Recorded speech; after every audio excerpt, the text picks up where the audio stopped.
Right ఇక details చూస్తే రాజన్న సిరిసిల్ల జిల్లా మాజీ డీఎస్పీ ప్రణీత్ రావును పంచగుట్ట పోలీసులు అరెస్ట్ చేశారు. 3 రోజులుగా ఆయన నివాసం వద్ద రెక్కి నిర్వహించి ప్రణీత్ రావును పోలీసులు పట్టుకున్నారు.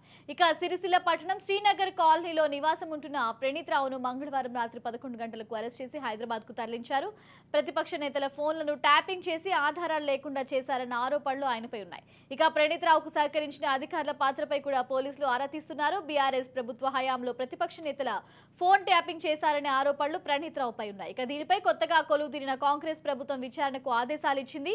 ఈ క్రమంలో ఆయన్ను విధుల్లో నుంచి తప్పించింది రేవంత్ రెడ్డి సర్కార్. ఇక అయితే ఫోన్ ట్యాపింగ్ వ్యవహారంలో సస్పెన్షన్ కు గురైన ఎస్ఐబి డీఎస్పీ దుగ్గ్యాల ప్రణీత్ రావు అంశంలో కీలక విషయాలు వెలుగు చూశాయి. ఎస్ఐబిలోని ఎస్ఓటీ టీంలో కీలకంగా ఆయన వ్యవహరించారు. ఎస్ఐబి ఆఫీస్లో సీసీ కెమెరాలు ఆఫ్ చేసి రికార్డులను ప్రణీత్ రావు మాయం చేసినట్లు అధికారులు గుర్తించారు. 42 హార్డ్ డిస్క్లను ప్రణీత్ రావు ఎత్తుకెళ్లినట్లు తేల్చారు. 1600 పేజీల కాల్ డేటాను ప్రణీత్ రావు తగలబెట్టినట్టు నిర్ధారించారు. ఇక కీలకమైన ఎస్ఓటీ లాకర్ రూమ్ లోని ఫైల్స్ మొత్తం ప్రణీత్ రావు ధ్వంసం చేసినట్లు పోలీస్ శాఖ గుర్తించింది.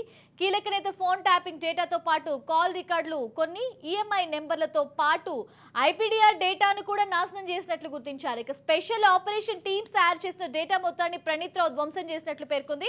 ఇక హెచ్డిడికి సంబంధించిన ముఖ్యమైన సమాచారాన్ని కూడా ధ్వంసం చేసినట్లు పోలీస్ శాఖ తెలిపింది. ఇక నేరపూరితమైన కుట్రలో భాగమైన ఫైల్స్ ను ప్రణీత్ రావు ధ్వంసం చేసినట్లు పోలీస్ శాఖ తెలిపింది. ల్యాప్టాప్, హార్డ్ డిస్క్ లు ధ్వంసం చేసినట్లు తేల్చారు. డేటాబేస్ లోని మొత్తం డేటాను ప్రణీత్ రిమూవ్ చేసినట్లు గుర్తించారు. ఎంతో పవిత్రమైన ఇంటెలిజెన్స్ వ్యవస్థను సొంత రాజకీయాలకు వాడుకొని భ్రష్టు పట్టించింది బీఆర్ఎస్ సర్కార్. ప్రణీత్ రావును అడ్డుపెట్టుకుని ఇద్దరి మంత్రులకు అప్డేట్ అందించాయి మీడియా యాజమాన్యాలు. కాంగ్రెస్ లో ఆర్థికంగా ఉన్న వారిని టార్గెట్ చేసి కనీసం కార్యకర్తలకు కూడా పంపకుండా అడ్డు వేశారు. ఇక రేవంత్ రెడ్డి అనుచరులను గుర్తించి వారి ఫోన్స్ లో ఎలాంటి సంభాషణ జరిగినా ఇట్లే తెలుసుకుని టాస్క్ ఫోర్స్ తో రైడ్స్ నిర్వహించారు. ఇక జిల్లాలకు వెళ్తే అక్కడ పట్టుకునేలా పోలీసులను అప్రమత్తం చేశారు. ఇలా ఎన్నో దందాలు చేసిన రావుల బ్యాచ్ రాజకీయ కుట్రలు ఏంటో, ఎవరెవరి నెంబర్స్ ట్యాపింగ్ చేశారో సమాచారాన్ని సేకరించింది. వరంగల్, మహబూబ్ నగర్, సిద్దిపేటలో ప్రత్యేక సెటప్లు ఏర్పాటు చేసుకుని మరి ట్యాపింగ్ కి పాల్పడ్డారు. ప్రత్యేక వింగులుగా ఏర్పడి పోలీసులకు గైడెన్స్ ఇచ్చేవారని ప్రణీత్ రావు దర్యాప్తులో తెలింది. ఇక ప్రణీత్ రావును పంచగుట్ట పోలీసులు అరెస్ట్ చేసినట్లు తెలుస్తుంది. దీనికి సంబంధించి ఈ కేసుని కూడా సిఐడికి ఫార్వర్డ్ చేస్తూ కూడా మనకి గైడెన్స్ విడుదలైనట్టు తెలుస్తుంది. దీనికి సంబంధించి ఓవరాల్ గా మరింత సమాచారం మా క్రైమ్ బ్యూరో చీఫ్ ఇనారెడ్డి అందిస్తారు. ఇనారెడ్డి, శ్రావ్య, మనం గమనించవచ్చు, ప్రస్తుతం అయితే మాత్రం సంచలనం సృష్టిస్తున్న ఫోన్ ట్యాపింగ్ వ్యవహారంలో ప్రస్తుతం ప్రణీత్ రావు కేసులో సంచలనాలు చూస్తున్నాయి. ఈ రోజు నిన్న సాయంత్రం లేట్ నైట్ దాదాపు 3 రోజుల పాటు రెక్కి చేసి ప్రణీత్ రావు అరెస్ట్ చేసి తీసుకొస్తున్న నేపథ్యంలో గుర్తులు అంటే హైదరాబాద్ తీసుకొస్తూ గుర్తులేని ప్రాంతంలో అంటే 24 గంటల లోపల ఆయన్ను జ్యుడిషియల్ కస్టడీ తరలించాలి కాబట్టి 24 గంటల లోపల ఆయన ఒక గుర్తులేని ప్రదేశంలో ప్రస్తుతం విచారణ చేస్తా ఉన్నారు. దీంట్లో ఆయన చెప్పిన వివరాలు మనం ఒకసారి గమనిస్తే, గత ప్రభుత్వంలో ప్రభుత్వంలోని ముఖ్యుల కుటుంబ సభ్యులను ఫోన్ ట్యాప్ చేసినట్టు కూడా ఆ ప్రణీత్ రావు చెప్పి తెలుస్తా ఉంది. ఇదే కాకుండా అధికారులకు సంబంధించిన ఫోన్ కూడా ట్యాప్ చేసినట్టు తెలుస్తా ఉంది. దాదాపుగా మొన్న అంటే ఎప్పుడైతే కాంగ్రెస్ ప్రభుత్వం అధికారంలోకి వస్తుంది అనుకున్న నేపథ్యంలో ఎప్పుడైతే తాను చేసిన ఈ ఫోన్ ట్యాప్ వ్యవహారం గుర్తున్నట్టు అవుతుంది చెప్తుంది. దాదాపుగా 10 లక్షల కాల్ రికార్డులు ధ్వంసం చేసినట్టు కూడా ప్రస్తుతం ఆయన ప్రణీత్ తన స్టేట్మెంట్ లో చెప్పి తెలుస్తా ఉంది. అలాగనే ఇప్పుడు ప్రణీత్ కు సంబంధించిన వ్యవహారంలో ఆయన విచారిస్తున్న క్రమంలో దాదాపుగా చాలా మంది రిటైర్డ్ అధికారుల పేర్లు కూడా ఉన్నాయని చెప్పి తెలుస్తా ఉంది. ఇదే కాకుండా 30 మంది ప్రైవేట్ ఆర్మీ తోటి ఈ ఫోన్ ట్యాప్ వ్యవహారం నడిపించినట్టుగా ప్రస్తుతం ఆయన విచారిస్తున్నప్పుడు ప్రణీత్ స్టేట్మెంట్ ఇచ్చినట్టు తెలుస్తా ఉంది. ఆయన ఇచ్చిన స్టేట్మెంట్ ఆధారంగా రిటైర్డ్ అధికారులు కూడా విచారించే అవకాశం ఉంది. సో ఇంత కీలకంగా అనేకమైన విషయాలు వస్తున్నాయి కాబట్టి దీనికి సంబంధించి పోలీసు ఉన్నతాధికారులు ఒక ప్రత్యేకమైన టీం ఏర్పాటు చేసి జూబ్లీహిల్స్ ఏసీపీతో పాటు 4 అధికారులు కూడా నియమించి ఆ అధికారుల సమక్షంలో ఇక్కడి నుంచి కేసు వాళ్ళు విచారణ చేస్తారని చెప్తున్న ఉన్నతాధికారులు ఇప్పటికే ఒక నిర్ణయం తీసుకోవడం జరుగుతా ఉంది. దీంట్లో బీఆర్ఎస్ సంబంధించిన 4 వ్యక్తులు తర్వాత ఎప్పుడైనా సరే ఒక కాల్ రికార్డ్ చేసినప్పుడు ఆ కాల్ ఇంపార్టెంట్ డేటా ఉంటే దాన్ని పెన్ డ్రైవ్ ద్వారా సదరు వ్యక్తులకు ఇచ్చిన సమాచారం, తర్వాత రిటైర్డ్ అధికారులకు సంబంధించిన ఆ పేర్లు కూడా దీంట్లో ఉన్నట్టు తెలుస్తాం. ఇదే కాకుండా 30 మంది ప్రైవేట్ ఆర్మీతో ఉన్న ఆర్మీ తోటి ఈ వ్యవహారం నడిపించిన వ్యవహారం కావచ్చు. దాదాపుగా 10 లక్షల రికార్డులను ధ్వంసం చేసిన నేపథ్యంలో ఆ రికార్డులు కూడా రిట్రీవ్ చేసే పనిలో ఉన్నారు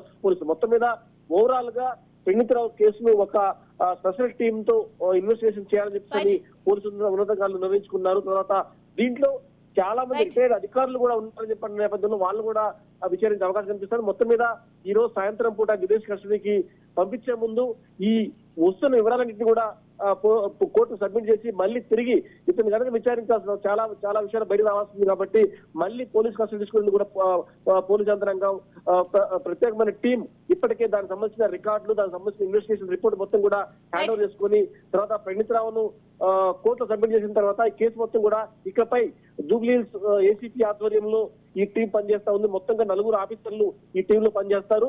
వీరు ఇక్కడి నుంచి కూడా ప్రణీత్రావు సంబంధించిన ప్రతి విషయంలో కూడా ఇన్వెస్టిగేషన్ టీం పూర్తి స్థాయిలో రిపోర్ట్ ను గవర్నమెంట్ సబ్మిట్ చేసే అవకాశం పోలీసు అధికారులు కూడా ఒక టీం ఏర్పాటు చేసి తెలుస్తా ఉంది. రావ్య right, thank you Naresh. Rajanna Sircilla జిల్లా మాజీ డీఎస్పీ ప్రణీత్ రావును పంచగుట్ట పోలీసులు అరెస్ట్ చేశారు. ఇక 3 రోజులుగా ఆయన నివాసం వద్ద రెక్కి నిర్వహించి ప్రణీత్ రావును పోలీసులు పట్టుకున్నారు. ఇక సిరిసిల్ల పట్నం శ్రీనగర్ కాలనీలో నివాసం ఉంటున్న ప్రణీత్ రావును మంగళవారం రాత్రి 11 గంటలకు అరెస్ట్ చేసి హైదరాబాద్ కు తరలించారు. ఇక ప్రతిపక్ష నేతల ఫోన్లను ట్యాపింగ్ చేసి ఆధారాలు లేకుండా చేశారన్న ఆరోపణలు ఆయనపై ఉన్నాయి.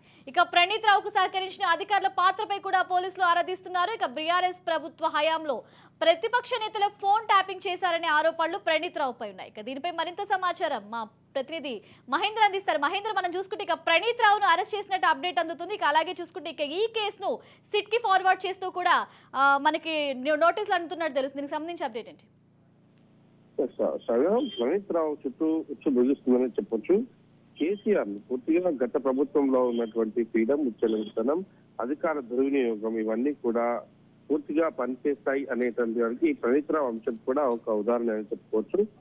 అయితే ఎన్నికలకు 4 నెలల ముందు నుంచి ట్యాపింగ్ వ్యవహారం అంతా కూడా ప్రాథమికంగా జరిగింది. ప్రాథమిక దర్యాప్తులో బయటకు వచ్చినటువంటి విరాలిటు మీడియా యాజమాన్యాల వ్యవహారం జిల్లాల్లో ప్రత్యేక సెటప్ ను కూడా ఏర్పాటు చేసి ట్యాపింగ్ కు పాల్పడ్డాడు. నాటి ఇంటెలిజెన్స్ చీఫ్ కు నోటీసులు ఇచ్చే ఛాన్స్ కూడా ఉన్నట్లు తెలుస్తుంది. ఇక ప్రణీత్ రావు కేసును సిఐడి లేదా సిట్ కు బదిలీ చేసే అవకాశం కూడా ఖచ్చితంగా కనిపిస్తుంది. ఇక భారీగా ఆస్తులు కొనుగోలు చేసినట్టుగా కూడా ఆ ప్రణీత్ రావు పైన వ్యవహారం వస్తుంది. ఇక ప్రణీత్ రావుకు ఇచ్చిన ప్రమోషన్ పై కూడా ఫిర్యాదు చేశారు. ఆ స్పెషల్ ఆపరేషన్ టీమ్స్ తయారు చేసినటువంటి ఈ ప్రణీత్ రావుకు రాజకీయ నేతలు, వ్యాపారవేత్తలను ఫోన్లను ట్యాపింగ్ చేసినట్టుగా గుర్తించారు. ఇక ఫోన్లు రికార్డింగ్ చేసి పెద్దలకు సమాచారం ఇచ్చినట్టుగా కూడా నిర్ధారణ అయింది. అయితే ఆ ఇచ్చినటువంటి పెద్దల పేర్లు కూడా తొందరలోనే బయటకు వచ్చే అవకాశం ఉంది. ఎవరు ప్రేరేపించారు, ఎవరు ఇంత పెద్ద ఒక ఆర్మీని సెట్ చేసినట్టుగా అవసరం కూడా ఈ స్కామ్ ఉన్న పరిస్థితి కనిపిస్తుంది. ఇంకా ప్రైవేట్ వ్యక్తుల ఫోన్లు ట్యాప్ చేసినటువంటి ఈ ప్రణీత్ రావుకి అడ్డగోలుగా అధికారులకు దుర్వినియోగం చేసిన తెలిసి ముఖ్యంగా మైహోం చైర్మన్ రామేశ్వరరావు, ఎమ్మెల్సీ కవిత భర్త అనిల్, ఎంపీ సంతోష్ రావు భార్య రోహిణి, ప్రస్తుత సీఎం రేవంత్ రెడ్డి, కరీంనగర్ ఎంపీ సందీప్, ఇటు సంధ్యా గ్రూప్ ఆఫ్ చైర్మన్ శ్రీధర్ రావు, అలాగే మేఘా కృష్ణారెడ్డి, మాజీ డీజీపీ ఇటు మహేందర్ రెడ్డి ఫోన్ ట్యాప్ చేసినట్టుగా తెలుస్తుంది. ముఖ్యంగా మరి గత ప్రభుత్వంలో ఎవరెవరి మీద అనుమానాలు సొంత కుటుంబాలపై కూడా వదిలేరంటే అధికారంలో ఉన్నటువంటి ఒక వ్యక్తి కీలకంగా చేసినటువంటి పరిస్థితి ఉంది. ముఖ్యంగా రాజన్న సిరిసిల్లలో మాజీ డిఎస్పీగా ఈ ప్రణీత్ రావు ఉండేవాడు. పద్దెనిమిది పోలీసులు అయితే ప్రస్తుతం ప్రణీత్ రావును అరెస్ట్ చేశారు. 3 రోజులుగా కపిల్సిరున్నటువంటి ఆయన నివాసం వద్ద రెక్కి నిర్వహించి ప్రణీత్ రావును పోలీసులు పట్టుకున్నట్టుగా తెలుస్తుంది. ఇది సిరిసిల్ల పట్నం సీనియర్ కాలనీలో నివాసం ఉన్న ప్రణీత్ రావును మంగళవారం రాత్రి 11 గంటలకు అరెస్ట్ చేసి హైదరాబాద్ కు తరలించారు. ప్రతిపక్ష నేతల ఫోన్లను ట్యాప్ చేసి అలాగే వ్యాపారస్తుల ఫోన్లు ట్యాప్ చేసి ఆధారాలు లేకుండా చేసిన ఆరోపణలకు ఆయనపై ఉన్నాయి. ప్రణీత్ రావుకు సహకరించిన అధికారుల పాత్రపై కూడా పోలీసులు పూర్తి ఆరా తీసిన పరిస్థితి కనిపిస్తుంది. అలాగే గత బీఆర్ఎస్ ప్రభుత్వ హయాంలో ప్రతిపక్ష నేతల ఫోన్ ట్యాపింగ్ చేశారంటే ఆరోపణలు ప్రణీత్ రావు పైన ఉన్నాయి. దీనికి ఒక ఆయన సెటప్ బొత్తిగా ఒక ఆర్మీని సెట్ చేసుకున్నట్టుగా తెలుస్తుంది. మరి దీని వెనకాల ఆయన ఫండింగ్ చేసింది ఎవరు, మొత్తం ఈ వ్యవహారానికి కార్యరూపణ చేసింది ఎవరు, కర్మ అనేటటువంటిది దీనిలో ప్రణీత్ రావు కంటెంటే దీన్ని మొత్తం కూడా దీనికి ఫండింగ్ చేసేవారు కావచ్చు, ఉద్దేశం ఎవరిది అనే దానిపైన కూడా పూర్తి వివరాలు కూడా బయటకు వచ్చే అవకాశం కనిపిస్తుంది. అయితే కొత్తగా చూసినటువంటి ఈ కాంగ్రెస్ ప్రభుత్వం విచారణకు పూర్తిగా ఆదేశాలు ఇస్తున్న నేపథ్యంలో ఆయన విదేశంలో నుంచి తప్పించింది. అలాగే కోటా వివరంలో సస్పెన్షన్ కూడా గురైనటువంటి ఎస్ఐబి డిఎస్పీ దివ్యాల ప్రణీత్ రావు అంశంలో కీలక విషయాలైతే వెలుగుతూ చూస్తున్నాం. అలాగే ఎస్ఐబిలోని టీమ్ ను కీలకంగా ఆయన నిర్వహించినట్టుగా తెలుస్తుంది. ఇక ఎస్ఐబి ఆఫీస్ లో కూడా సీసీ కెమెరాలు ఆఫ్ చేసి రికార్డులు ప్రణీత్ రావు మాయం చేసినట్టుగా కూడా అధికారులు గుర్తించారు. పోలీస్ ఆఫీసర్ అయినటువంటి పూర్తిగా ఒక 420 ఒక దొంగ చేసినటువంటి చేయాలన్న పనులు అన్ని కూడా తాను ఒక్కరికి చేసినట్టుగా కూడా క్లియర్గా తెలుస్తుంది. మొత్తం 42 హార్డ్ డిస్క్లను ప్రణీత్రావు ఎత్తుకెళ్లినట్టుగా తేల్చారు. 1600 పేజీల కాల్ డేటాను ప్రణీత్రావు తగలబెట్టినట్టు కూడా పోలీసులు ఇప్పటికే ఒక నిర్ధారణకు అయితే వచ్చిన పరిస్థితి కనిపిస్తుంది. కీలకమైన ఎస్ఓటి లాకర్ రూమ్ లో ఫైల్ మొత్తం ప్రణీత్రావు ధ్వంసం చేసినట్టుగా కూడా తెలుస్తుంది. అయితే కీలక నేత ఫోన్ ట్యాపింగ్ డేటాతో పాటు కాల్ రికార్డులు, కొన్ని ఏమి నంబర్లతో పాటు ఇటు ఎఫ్డీఆర్ డేటాను కూడా మొత్తం నాశనం చేసినట్టుగా కూడా గుర్తించారు అధికారులు. స్పెషల్ ఆపరేషన్ టీమ్స్ తయారు చేస్తున్నారు. మొత్తానికి అయితే ప్రణీత్రావు అంశం అయితే కొలిక్కి వచ్చింది. ఇంకా మున్ముందు దీనికి పాల్పడిన వారందరూ చిట్టా కూడా బయటకు వచ్చే అవకాశం కనిపించడంతో గత పాలనలో దీనికి వ్యవహారంలో ఉన్నటువంటి వారందరి గుండెల్లో అయితే రైలు పరిగెడుతున్న పరిస్థితి కనిపిస్తుంది. Right, thank you Mahender. Overall ఇదే అంశానికి సంబంధించి మరింత సమాచారం మా ఇన్పుట్ ఎడిటర్ కోటేడి అందిస్తారు. ఇక కోటేడి, మనం చూసుకుంటే కనుక నిన్నటి నుంచి ప్రణీత్రావు కేసులో ఇవాళ ప్రణీత్రావుని అరెస్ట్ చేసినట్లు కూడా మనకు అప్డేట్ అందుతుంది. ఇక అలాగే చూసుకుంటే ఇక ప్రాథమిక దర్యాప్తులో కొన్ని మీడియా ప్రతినిధుల పేర్లు కూడా బయటకు వస్తున్నట్లు, అట్లాగే ప్రణీత్రావు కేసునట్టు సిఐడికి ఫార్వర్డ్ చేస్తున్నట్టు కూడా దీనికి సంబంధించి అప్డేట్ ఏంటి? శ్రావ్య, గత కొద్ది రోజులుగా రాష్ట్ర వ్యాప్తంగా సంచలనం కలిగిస్తున్నటువంటి ప్రణీత్రావు కేసులో పురోగతి అయితే కనిపిస్తోంది. మొత్తంగా అతన్ని అదుపులోకి తీసుకున్న తర్వాత చేస్తున్నటువంటి విచారణలో చాలా విషయాలు వెలుగులోకి వస్తున్నట్లు మనకి సమాచారం. పూర్తిగా అందులో భాగంగానే ఈ రోజున స్పెషల్ ఇన్వెస్టిగేషన్ టీంని ప్రత్యేకంగా ఏర్పాటు చేశారని తెలుస్తుంది. స్పెషల్ ఇన్వెస్టిగేషన్ టీంకి గతంలో ఇంటెలిజెన్స్ బ్యూరోలోనే చేసినటువంటి రిటైర్డ్ డిఎస్పీ ఆధ్వర్యంలో మొత్తం 4 సభ్యులతోటి ఉన్నటువంటి టీంని ఏర్పాటు చేశారు. గత కొద్ది రోజులుగా జరుగుతున్నటువంటి ఈ విచారణలో ఇప్పటివరకు పూర్తి స్థాయిలో రాకున్నప్పటికీ ప్రాథమికంగా వారికి వచ్చినటువంటి అంచనా ప్రకారం దాదాపు ఇతను ధ్వంసం చేసినటువంటి కాల్ రికార్డులే మొత్తం దాదాపు 10 లక్షల వరకు ఉంటాయని తెలుస్తుంది. 10 లక్షల మంది కాల్ డేటాకి సంబంధించినటువంటి రికార్డుని ధ్వంసం చేయడం అంటే అది సాధారణ విషయం కాదు.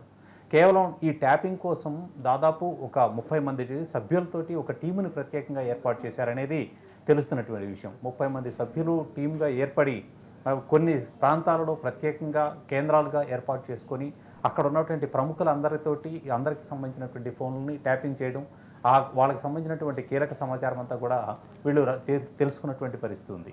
ఇంకా దానికంటే ముఖ్యమైనటువంటి విషయం ఏంటంటే ఈ ప్రముఖులు ఎవరైతే ఉన్నారో వారి కుటుంబ సభ్యులకు సంబంధించినటువంటి ఫోన్లను కూడా ట్యాప్ చేశారు. మీడియాకి సంబంధించిన ఒకరిద్దరు వ్యక్తులకు సంబంధించిన తీసి పడేస్తే నగరంలో ప్రముఖులుగా ఉన్నటువంటి వ్యక్తులు, వ్యాపార సంస్థలకు సంబంధించినటువంటి వ్యక్తులు, వాళ్ళకి సంబంధించినటువంటి ప్రతిదీ కూడా పూర్తిగా వీళ్ళు ట్యాప్ చేయడం, ఆ తర్వాత దానికి సంబంధించినటువంటి వివరాలన్నింటినీ కూడా సేకరించిన వాటిని పెట్టి వాళ్ళ ఎదురు పెట్టి దీనంతా కూడా మళ్ళీ బ్లాక్మెయిల్కి పాల్పడడం, ఇలాంటి కార్యక్రమాలన్నీ కూడా చేశారు. రాజకీయ సౌలభ్యం కోసమో రాజకీయ అవసరాల కోసమో గత ప్రభుత్వ హయాంలో కొందరు పెద్దలు దీన్ని ప్రోత్సహించడం మొదలు పెడితే దాన్ని మరో దారిలో కూడా తీసుకెళ్లి అన్ని రకాలుగాను దీన్ని ఉపయోగించుకున్నటువంటి పరిస్థితి స్పష్టంగా కనిపిస్తుంది. ఎన్నికల ఫలితాలు రాగానే అతను చేసినటువంటి ఇది మొట్టమొదటిగా వెళ్ళడం, ఎస్ఓటి రూమ్లోకి వెళ్ళడం, ఆ లాగర్ రూమ్లో ఉన్నటువంటి రికార్డులను ధ్వంసం చేయడం, ఇవన్నీ కూడా జరిగాయి. రికార్డు అయితే ఇదంతా జరిగిన తర్వాత దాదాపు 3 నెలల తర్వాత మాత్రమే ఈ విషయాలు బయటకు వచ్చాయంటే ఎంత గోప్యత పాటించారనేది మనం అర్థం చేసుకోవాలి. ప్రస్తుతం ఉన్నటువంటి అడిషనల్ ఎస్పీ రమేష్ ఇచ్చినటువంటి ఫిర్యాదు మేరకు మాత్రమే కేసు కదలిక మొదలైంది. ఇతను ధ్వంసం చేసినటువంటి రికార్డులు కానీ, హార్డ్ డిస్కులు కానీ, ల్యాప్టాప్లు ఇవన్నింటికి సంబంధించి వాస్తవంగా 2వ రోజు నుంచో 3వ రోజు నుంచో లేదా ఒక వారం రోజుల్లోపో మళ్ళీ అక్కడ డ్యూటీలో ఉన్నటువంటి వ్యక్తులు ఎవరు కూడా దీనికి సంబంధించినటువంటి ఇంటర్నల్ ఫిర్యాదులు ఏమైనా ఉన్నాయేమో తప్ప బయట ప్రపంచానికి తెలియకుండా చాలా చాలా జాగ్రత్త వహించారు. మొత్తంగా చూసినట్లయితే ఇందులో అంటే ప్రణీత్రావు అనేటువంటి ఒక వ్యక్తిని తెర మీద పెట్టేసి ఆడించినటువంటి వ్యక్తులు ప్రభుత్వానికి సంబంధించినటువంటి కీలకమైన వ్యక్తులు అని చెప్పడానికి సందేహించాల్సినటువంటి అవసరం లేదు. ఎందుకంటే ప్రభుత్వంలో ఉన్నటువంటి కీలక వ్యక్తుల అండదండలు లేకుండా ఏ శాఖలను ధైర్యంగా ఇలాంటి అసాంఘిక కార్యక్రమాలు నిర్వహించేటువంటి శక్తి ఎవరికీ ఉండదు. ప్రధానంగా ఇంకొక విషయం ఏంటి అంటే ఇప్పుడు ఆల్రెడీ రిటైర్ అయినట్టున్నారు ప్రభాకర్ రావు, అప్పుడు ఇంటెలిజెన్స్ చీఫ్గా ఉన్నటువంటి ప్రభాకర్ రావు పేరు కూడా ఇందులోకి రావడంతో అతన్ని కూడా విచారించేటువంటి అవకాశం ఉందని తెలుస్తుంది. ఆ తర్వాత భుజంగరావుకు సంబంధించినటువంటి పేరు ఇందులోకి ప్రముఖంగా వస్తుంది. ఈ భుజంగరావే ఇంకా మీడియాకు సంబంధించినటువంటి ఓ యాంకర్ ద్వారా మిగతా వాళ్ళతోటి బేరసారాలు సాగించారనేది తెలుస్తుంది. అంటే కుటుంబ సభ్యుల ఫోన్లను అలాగే ప్రముఖుల ఫోన్లను ఇద్దరివి ట్యాపింగ్ చేయడం ద్వారా చేసినటువంటి దురాఘాతాలన్నీ కూడా ఒకటొకటి కూడా వెలుగు చూసేటువంటి అవకాశం ఉంది. దాదాపు అంటే కొన్ని 100 కోట్ల రూపాయల కుంభకోణం దీని వెనుక దాగుందనేది వాస్తవం. మొత్తంగా ఇప్పుడు జరుగుతున్నటువంటి ఈ దర్యాప్తు ఇంకా ముందుకు పోవాల్సినటువంటి అవసరం ఉంది. కోటరెడ్డి, మనం చూసుకుంటే ఇక సంధ్య గ్రూప్స్ కి సంబంధించి అలాగే మై హోమ్ కి సంబంధించి అలాగే కవిత వాళ్ళ భర్త అయితే ఎవరైతే ఉన్నారో ఆయనకి సంబంధించిన ఫోన్ ట్యాపింగ్స్ కూడా బయటపడుతున్నాయి. ముఖ్యంగా చేసినట్టు దీనికి సంబంధించి వెనక ఉన్న ఎవరైతే మీడియా ప్రతినిధులు ఉన్నారో వాళ్ళకి సంబంధించిన అప్డేట్. అవును. ఎందుకంటే ఇప్పుడు బయటకు వస్తున్నటువంటి పేర్లు చాలా ఉన్నాయి. మైహోమ్ కానీ, సంధ్య గ్రూప్‌కి సంబంధించినటువంటి శ్రీధర్‌రావు గారికి సంబంధించినటువంటి ఫోన్ నంబర్‌లు కానీ, వీళ్ళన్నీ కూడా ఫోన్‌లు ట్యాప్ చేయడం కాకుండా, వీళ్ళు ఇతర కంపెనీలతోటి నిరంతరం వీళ్ళదంతా కూడా వ్యాపార రంగానికి సంబంధించిన వ్యక్తులు కాబట్టి, ఇతర కంపెనీలతో ఉన్నటువంటి ప్రతి ట్రాన్సాక్షన్‌కి సంబంధించినటువంటి విషయాలు కూడా ఎక్కువగా ఫోన్‌లోనే జరుగుతా ఉంటాయి. ఇప్పుడు కమ్యూనికేషన్ వ్యవస్థ బాగా పెరిగిన తర్వాత ప్రతి దానికి అటెండ్ అయ్యేటువంటి పరిస్థితులు కానీ, వాళ్ళకున్న బిజీ రీత్యా కానీ ఇది ఎక్కువగా ఫోనుల్లో జరుగుతున్నటువంటి ఈ సంభాషణల మొత్తాన్ని తీసుకోవడం, ఆ తర్వాతే ఇప్పుడు సంధ్యా గ్రూప్ నుంచి ఎలక్టోరల్ బాండ్స్ రూపంలో 13 కోట్ల రూపాయలు వసూలు చేశారు అంటే, దాని వెనక ఉన్నటువంటి శక్తులంతా కూడా వీరందరూ దాని వెనక చేసినటువంటి ప్రయత్నం అని చెప్పుకోవచ్చు. ఇందులో కీలకమైనటువంటి వ్యక్తులు అప్పుడు గత ప్రభుత్వంలో ఉన్నటువంటి షాడో సీఎంగా ఉన్నటువంటి వ్యక్తులు వ్యవహరించారని చెప్పుకోవడానికి ఏమి సందేహించాల్సినటువంటి అవసరం లేదు. అక్కడ నుంచి జరిగినటువంటి ఇదే. అలాగే మైహోమ్కి సంబంధించినవి కానీ, మిగతా వాళ్ళకి సంబంధించినవి, కవిత భర్తకు కానీ వీళ్ళకి సంబంధించిన ప్రతి ఫోను ట్యాప్ చేయడం, వాళ్ళకి సంబంధించినటువంటి యాక్టివిటీ ప్రతిదీ, వాళ్ళకి ప్రతి కదలికని మానిటర్ చేయడం, చేసిన తర్వాత ఇతర కంపెనీలతో వీరు జరిపేటువంటి లావాదేవీలకు సంబంధించి ఎక్కడైనా అడ్డగోలు వ్యవహారాలను అడ్డగోలుగా వాళ్ళని పిలిపించేసి బ్లాక్మెయిల్కి పాల్పడడం, అవన్నింటినీ కూడా ఇక మీడియాకి సంబంధించినటువంటి ఒక సాంబశివరావు మనం పదే పదే చెప్తూ ఉన్న వ్యక్తే. కాకపోతే ఇతని పాత్ర చాలా కీలకంగా కనిపిస్తూ ఉంది. ఎందుకంటే భుజంగరావుతో ఇతను ఎంత సన్నిహితంగా ఉన్నాడో, ఎస్ఐబీలో పనిచేస్తున్నటువంటి వ్యక్తిగా ఉన్నటువంటి భుజంగరావుకి ఇతను అత్యంత సన్నిహితుడు కావడంతో ఈ ఫోన్ల ట్యాపింగ్ వ్యవహారం అంతా అతనికి సమాచారం ఇవ్వడం, అతను సంబంధిత వ్యక్తులను పిలిపించమన్నప్పుడు మీడియేషన్ వ్యవహరిస్తానని చెప్పడం, ఇలా ఒకటి దాని తర్వాత ఒకటి వరుసగా జరుగుతూ వచ్చాయి. కొన్ని వందల కోట్ల రూపాయలు ఇలా వసూలు చేయడం వల్లనే ఈరోజు దేశంలో ఉన్నటువంటి ప్రాంతీయ పార్టీలలో బీఆర్ఎస్ అనే ఒక పార్టీ అత్యంత సంపన్నమైనటువంటి పార్టీగా ఉంది. ఎలక్టోరల్ బాండ్స్లో రూపంలో తీసుకున్నటువంటి నిధుల పరంగా చూసినట్లయితే అది అంత సంపన్నంగా ఉండడానికి కారణమైనటువంటి వ్యవహారం అంతా కూడా ఈ ఫోన్ ట్యాపింగ్ ద్వారానే జరిగిందని చెప్పుకోవాలి.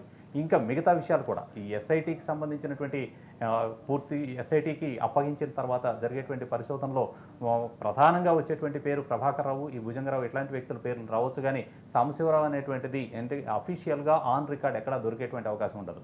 మీడియేటర్లుగా వ్యవహరించినటువంటి వ్యక్తులు వాళ్ళ ఫోను లొకేషను ఇవన్నింటినీ కూడా ట్రేస్ చేసి వాటి ద్వారా తీసుకోవాలి, లేదా వాళ్ళ కాల్ రికార్డుల ఆధారంగా మాత్రమే ఇతనితో జరిపినటువంటి సంభాషణలన్నీ బయటికి తీయాలి తప్పితే ఒట్టిగా ఆన్ రికార్డ్ అయితే అంటే అధికారికంగా అతనికి ఇచ్చేటువంటి అవకాశం లేదు. కాబట్టి ఆ ప్రయత్నము జరగాల్సి ఉంది. దాంతో పాటు అసలు వీళ్ళని ప్రోత్సహించిన వాళ్ళు ఎస్ఐబి అప్పజెప్పినప్పుడు, ఇంటెలిజెన్స్ బ్యూరోలో మీకు బాధ్యత అప్పజెప్పినప్పుడు ఇలాంటి తప్పుడు వ్యవహారం నిర్వహించడానికి మిమ్మల్ని ప్రోత్సహించిన వ్యక్తులు ఎవరు అనే దిశలో కూడా పరిశోధన చేసేట్లయితే బీఆర్ఎస్లో ఉన్నటువంటి గత ప్రభుత్వంలో ఉన్నటువంటి కీలకమైనటువంటి వ్యక్తుల చాలా సమాచారం బయటకు వచ్చేటువంటి అవకాశం ఉంటుంది. రైట్ కోటరెడ్డి, మీరు చెప్పినట్టే అనుకుంటే ఈ నేపథ్యంలోనే మన కేసీఆర్ ఎవరైతే ఉన్నారో ఆయన కూడా ప్రశ్నించే అవకాశం కనిపిస్తుంది. దీనికి సంబంధించి ఏం చెప్తారు? ఇప్పుడు ఖచ్చితంగా దీనికి సంబంధించినంత వరకు మనకి తెలుస్తున్నటువంటి సమాచారం మేరకు వ్యవహరించిన వ్యక్తులు వరంగల్ జిల్లాకు సంబంధించినటువంటి ఒక మాజీ మంత్రి కీలకంగా వ్యవహరించారని తెలుస్తోంది. అలాగే హరీష్ రావుకి సంబంధించినటువంటి పేరు వినిపిస్తుంది. అలా కేటీఆర్కి సంబంధించినటువంటి పేరు వినిపిస్తుంది. వాస్తవంగా గత ప్రభుత్వ హయాంలో చాలా వరకు కూడా ప్రజలకు పూర్తి దూరంగా వ్యవహరించినటువంటి వ్యక్తి కేసీఆర్. అయితే కేసీఆర్కి షాడోలాగా కేటీఆర్ వ్యవహరించారనేది చెప్పుకోవడానికి ఏమి ప్రపంచం అంతా తెలిసిన విషయమే. ఇదేమి దాపరికంలో ఉన్నది కాదు.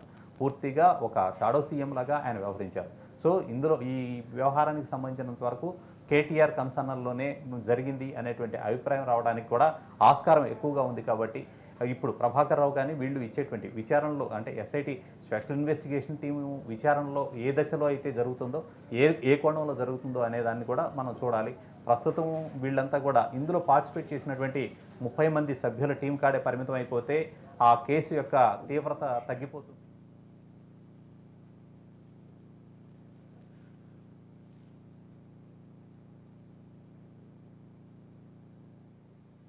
నాలుగు సార్లు ప్రమోషన్స్ తీసుకోవడం అనేది ప్రణీతరావు సాధారణ విషయం కాదు. అంత అసాధారణంగా ఒక చిన్న సబ్ ఇన్స్పెక్టర్ స్థాయి వ్యక్తిని డిఎస్పీ స్థాయికి తీసుకొని ఎస్ఓటి లాగర్ రూమ్ ఆపరేషన్స్ ని అప్పగించి తనకు 30 మంది టీంని ఇంత చేయడానికి కారణం ఖచ్చితంగా వాళ్ళ యొక్క అండదండలు ఖచ్చితంగా ఉన్నాయని చెప్పుకోవచ్చు. సో ఇది ఉన్నప్పుడు ఎట్టి పరిస్థితుల్లో ఆ విచారణ ఆ కోణంలో సాగినప్పుడు ప్రభుత్వంలో ఉన్నటువంటి పెద్దల వ్యవహారాలన్నీ కూడా బయటకు వచ్చే అవకాశం ఉంటుంది. అలా వచ్చినప్పుడు మాత్రమే ఇప్పుడు ఈ ఎలక్టోరల్ బాండ్స్ రూపంలో ప్రభుత్వానికి ఏ సంస్థల నుంచి వచ్చినాయో అవన్నీ కూడా వెలుగులోకి వస్తాయి. అవన్నీ కూడా స్వచ్ఛందంగా అక్కడి నుంచి వచ్చాయా, వీళ్ళు ఫోన్లు ట్యాపింగ్ ద్వారా అంటే ఇప్పుడు సంధ్యా గ్రూప్ కావచ్చు, లేకపోతే మైహోమ్ గ్రూప్ కావచ్చు, ఇట్లాంటి వ్యక్తుల దగ్గర నుంచి వసూలు చేసిన వాటి తాలూకు వీళ్ళు చేసినటువంటి బెదిరింపులకు సంబంధించినటువంటి వివరాలు కూడా బయటపడేటువంటి అవకాశం ఉంటుంది Sravya. Right, thank you Koti Reddy.